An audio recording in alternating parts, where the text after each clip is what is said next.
So ఇంకోటి ఏంటంటే గుణశేఖర్ గారు అంటే మీకు ఏజ్ 33, 32 ఆ టైంలో మదర్ రోల్కి మిమ్మల్ని గుణశేఖర్ గారు అడిగినప్పుడు మళ్ళీ అదే టైంలో నందిని రెడ్డి గారు మిమ్మల్ని అడిగినప్పుడు గుణశేఖర్ గారికి ఏమో లేదు చేయట్లేదు అని చెప్పారు. మళ్ళీ నందిని గారికి ఓకే ఎలా చెప్పారు మీరు? అంటే అది వెంటనే జరిగి ఉండదు. బట్ గుణశేఖర్ గారు అడిగినప్పటికీ అప్పటికి I was not interested in doing a mother role అని అనమాట. అది నేను చెప్పేశాను. నాకు ఆయన అక్కడి నుంచి హైదరాబాద్ నుంచి ఫోన్ చేశారు. నందు ఏం చేసిందంటే she came all the way to Chennai. That's not the reason అనమాట వచ్చి కలిసినందువల్ల చేశానని కాదు. ఒక్క యాడెడ్ అట్రాక్షన్ ఏమి అనిపించిందంటే తన నరేషన్ అంత బాగుండింది.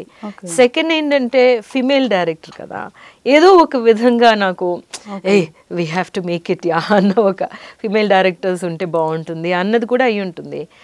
అండ్ నేను చాలా ఆంక్షలతోటి వచ్చానమాట. చూడు నన్నేమో ఈ హెయిర్ తోనే వస్తాను ఓకేనా అంటే ఓకేనండి. అవును అదే అలాగే వస్తానంటే ఓకే అనేసింది అనమాట.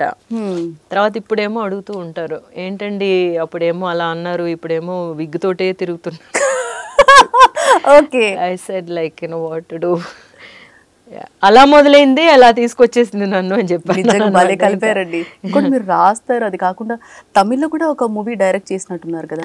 బట్ ఇప్పుడు డైరెక్షన్ చేయాలి అనుకుంటే పర్టికులర్ గా టాలీవుడ్ లో ఎవరితో మూవీ తీస్తారు? ఏదన్నా తెలుగులో అనుకోలేదు నేను, తమిళ్లో చేస్తున్నాను అనమాట. తమిళ్లోనేమో జనవరి నుంచి ఒక పిక్చర్ స్టార్ట్ చేస్తున్నాము. And hopefully it goes through and all that.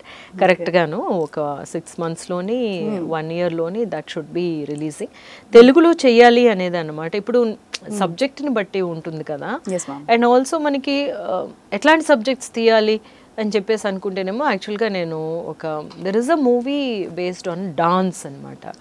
So అది చేద్దాము అని ఒక ఐడియా ఉంది. బట్ డాన్స్ బేస్డ్ అది. సో అదేమో కొంచెం ఒక 21-22 years old boy and girl ఉండాలి. And they should be good dancers. So అదే.